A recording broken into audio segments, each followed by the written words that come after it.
What is up, everyone? Gabby Moga here with a guide, analysis, and etc. on DDDs, Different Dimension Demons. And first of all, I just want to say that I recently reached 250 subscribers. It's only about a year ago I didn't even have 50, so this is an accomplishment even for me. I just hope this channel can grow. Please, if you haven't already, please subscribe. Also, please, I have a Discord. You can just chill, and it's not just about Yu-Gi-Oh! I like to talk about other games too. You can look in the Discord. But with all that being said, let's get going with this guide. The first thing I want to talk about is all of the... What are the cards are you looking for in DDDs to build it if you haven't built it already? And let me start with the structure deck and say, don't buy the structure deck a third time. I don't see in any way, shape, or form buying 3 of this structure deck will ever be advised for many different reasons. One, you still have to go for the main box no matter what, because they didn't reprint Genghis and they didn't reprint High King Alexander. They only reprinted Slime and they reprinted Contract with the Gate, and that's all. And even then, you can at least buy it a second time at least if you really want the third slime and you only went for the main box once. But unlike me, I did went for the main box twice, mostly because of Crystal Beast, so I only need to buy the structure once because I really want a third slime. You can play 2, but 3 is advised optimally. Don't listen if anyone tells you you don't need a third one. It's a bit capped. Like, you can play 2, but optimally a third slime is again, it's just the optimal ratio for it. Same goes for Contract with the Gate. At the very least, you do get one from the structure, so you don't have to go more than once on the main box that way. And now let's get on with what you need in the main box. Now if we go all the way back to the main box here, the cards you're really looking for is 1 Genghis is mandatory. You have to play Genghis. You need at least 1 Swamp King, and of course you need 2 High King Alexander, which is also not in the structure. At the very least, if you're not gonna go for a third slime for those free to play, you can just buy the structure once with 1,000 gems, and you only need to go to the main box once. But then, what about the mini box? Optimally, I say you go 3 times on the mini box because Kepler is not overhyped. There's a lot of good reasons why you want to play 3 Keplers. 2 is also fine enough for those who doesn't want to dig deep enough. Just 1 won't really cut it. If you're gonna play Kepler, I say minimum 2. And it's because searching your contracts, it's very, very good for, like, you know, this is a monster, so it's there to be a fusion material or an XC. I'll talk about that later. And it's good because you don't want to break with the contracts you really don't want to see multiple of. Like, 2 gates, doesn't matter, gate pluses you, but Swamp King, you don't want to see multiple Swamp King. And same goes for Contract with the Witch, which usually you would not run it if you're just playing TTH, I guess, but there is a skill that makes Witch so much better as well. But I do advise optimally 3 Keplers is something you need. Other than that, there's nothing really here to go for, but just in case, try to get 3 Newtons, just in case, 2 Orthros, just in case, 3 Armageddons, sure. I don't advise too heavily on skipping cards that could be used later, but for now, the really important card for DDD is Servant Kepler. Now here is a base build that I'm going for. I don't have any Keplers yet, but this is what I'm aiming for. It can be different. This is not the optimal build. This is just something that I wanted to talk about. Here are some nice cards to keep in mind that you don't have to play as well. And I'll talk about ratios along the lines with this. And the extra deck as well. Like I said, Slime You do need 3 optimally, but 2 is playable. If you only have 1, that will never cut it. It is your starter card. It is the card that you always want in your starting hand. This is why you want to play as many of it as possible. And it literally doesn't matter if you draw 2 of it in the hand, because it also has a very nice graveyard effect. So it's also just good to be discarded. Or even Slime with Slime, it's also good as well. We already talked about Kepler. Searching your contracts is good to not brick with your other contracts, because drawing multiple Swamp Kings is bad, and also drawing multiple Witch is bad. You don't really want to brick with this. You want to mostly see your monsters, and Kepler helps you with it. Able to be a fusion material, able to be an Xyz material, and it just searches you cards too. You don't even have to normal summon it. There's ways to get around Kepler with searching, and you don't use it as your normal summon. So I'm gonna touch upon little scenarios here and there for that. The other card here is Taipan. Taipan is very much optional if you want to run it. You don't have to. But the best way to utilize Taipan is alongside Witch, because it can only do its graveyard effect the moment it's the turn that is sent there.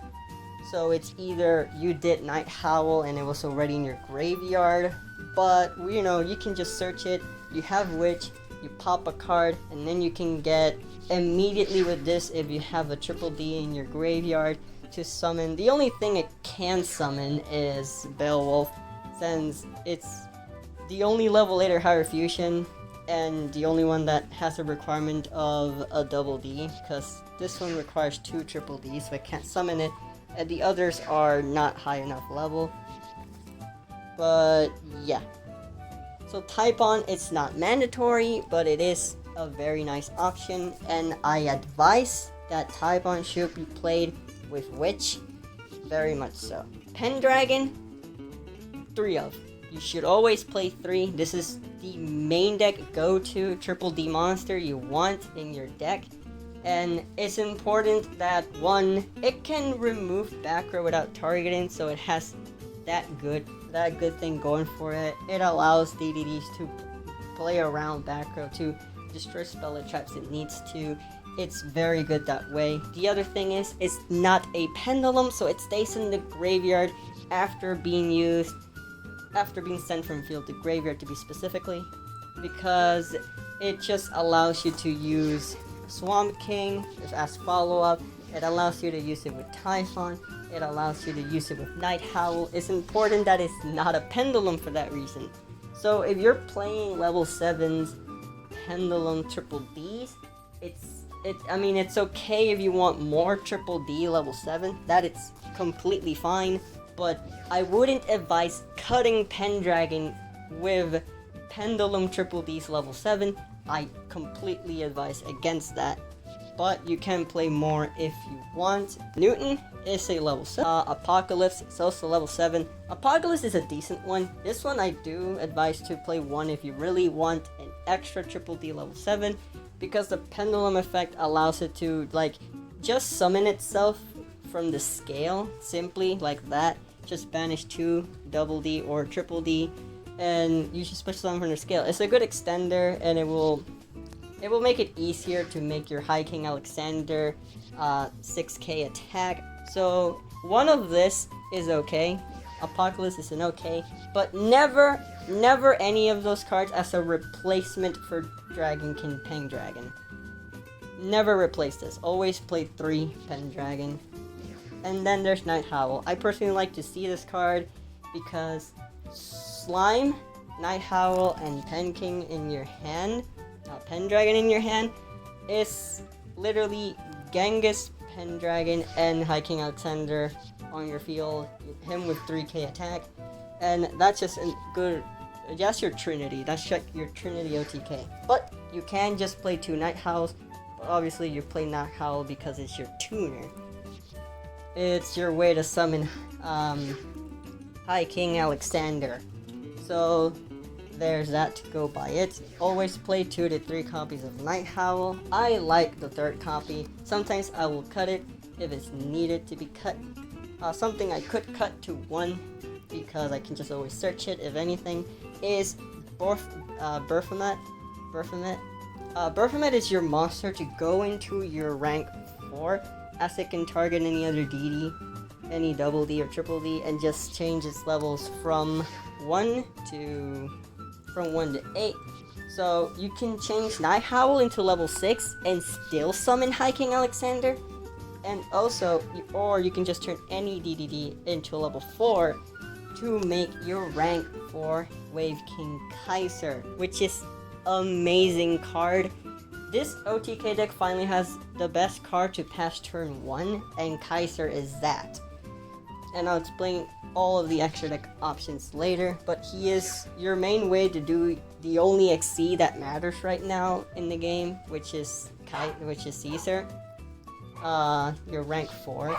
But you can play 0 to 2 copies of this. You don't have to play this. It's only if you play the rank 4, and this is the way to do it. Triple Contav the Gate. There's no reason to play any less than 3 copies. It searches you any monster with an archetype you want. Swamp King, 1 to 3 copies, but obviously with Triple Kepler, you only need the 1. I don't think you ever want a second copy. If so, it won't really come up that much. It's just good as an extender, something you can search with, either Kepler or Caesar's floating effect, which is so good with the skill that we're gonna touch upon later. But it's good interruption. It stays in your field turn by turn. You can always pop a card, and it's so good because this is the DDD skill that you have to play. Honestly, every other DDD skill out there, ignore it. This is the skill to go for. If you have at least 1 Dark Contract card on your field, you can skip your standby phase. As simple as that. It allows you to never die by your own contracts. It's impossible. You have to let it.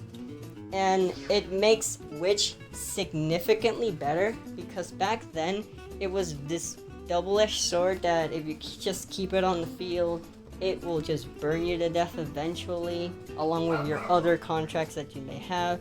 So you're just ending up on your standby phase, popping your own Witch just to not die. Now that's not ever gonna be a problem. That's never gonna happen.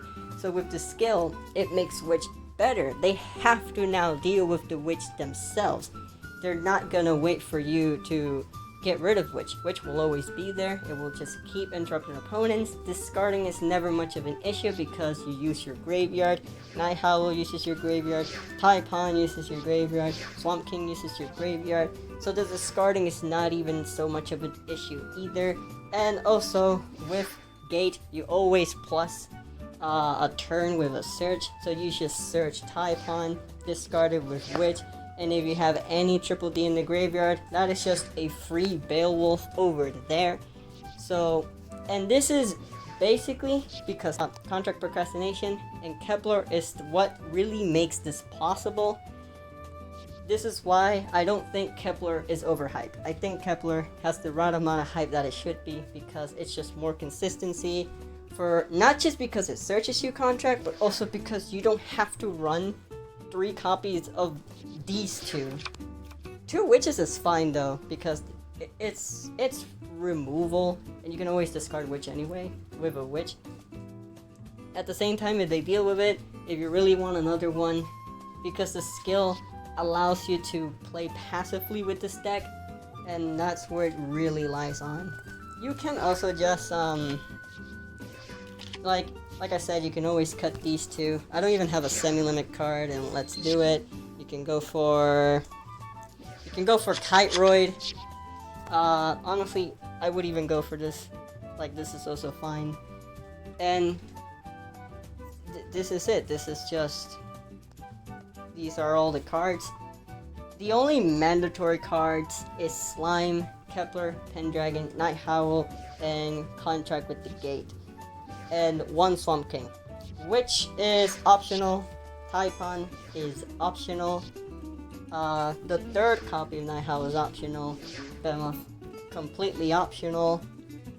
What I mentioned is the core. Everything else is optional. If you want to play Sphere, you want to play Book, go ahead. There's a lot of things you can do, or whatever you need to. with the extra deck. Genghis is mandatory because it will always be the first thing you summon because you wanna float into other monsters. It allows you to end your field with 3 monsters because when you special summon a DD, you will summon any DD from your graveyard, and that's good because that way it's like you summon this with Slime, then you will summon Night Howl will summon Alexander, and then Genghis will summon a DD from your graveyard. If it's Berfamont, you can use it with Genghis to make a rank 4 Caesar, and then Caesar will just summon Night Howl in defense position. First turn, you have 2 big bodies, and Caesar will help you because it has a very great effect. You just detach, special summon as many monsters as possible. They come back.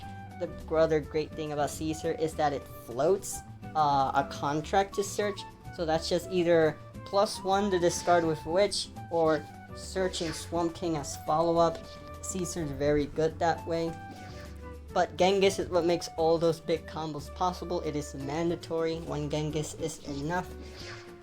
Ragnarok, optional, but it's a great out against cards like Saber Dancer. It's also a great card. It's a great out against something as scummy as Galaxy Eyes. If you don't have Witch, then you can just use this and it will not tag out and you steal it. Any big monsters you don't feel like dealing with, you can use this to basically beat 2 monsters because it has to attack something else. Like, you just attack a monster, swing the other, it doesn't even target, that's the great part, and just have a bigger beater, swing over. Like, Ragnarok is good as an end push, but it's not mandatory to play, but it's very nice to have. Beowulf, before it was very good as an option to pop your back row, and that's why many people played it at 2, because it's just an option to keep you alive. But with procrastination, that's not a thing anymore. It's only there to be the one that helps you to pierce defense, and now that it's not as important as the deck doesn't give you a timer to beat your opponent as fast as possible. Now to me, the second copy of Beowulf is completely optional. You don't need to run 2, but running 2 is just as fine. Oracle, same thing with the skill. It's not even mandatory anymore, but you play it mainly because it's another DD fusion. It's another triple D fusion that doesn't require a triple D as material. Just like Genghis, if you don't draw a triple D, you can still have this to summon, and you don't have to waste your Genghis because you're not going to extend anyway. So basically, Oracle's here for those situations where basically it's like if you break, this is what you summon, but it also keeps you alive. You can also decide to not turn on the skill and gain life points instead. You can do that too, since you can just choose to skip the standby phase or not. Hiking Alexander, 2. I don't think I recommend this playing it at 1. I don't recommend this playing it at 3 too much. And it's just your biggest beater. It's also just like Genghis, will float into other DD monsters in your graveyard. And at least it does it just because you summon a DDD. Because Genghis needs it only happens if you special summon. But he is important. He is your main synchro. He's your biggest beater next to Ragnarok. He's also just very good for extending plays as well. It's also your greatest options for comeback because Night Howl, 1 card synchro, that way it's always good to play Hiking Alexander. There's no reason to never play it. Caesar's optional, and like I said, the card that you play to summon it is Berfamont. Don't play an abundance of different level 4s here and there, to just play Berfamont and you summon your Caesar. That's all you do. It's great to pass turn 1. They could attack all your monsters. They think it's over. You summon them all back, and you don't even get the burn because you can skip the standby phase if you have contracts. Caesar is very good that way. And let's say you did float into Gate. If you didn't have Gate already, you can search Gate. You can just use Gate to search Pendragon, tribute summon Caesar, and your not even high level DD that you have on the field, because if you saw my video, you can do that.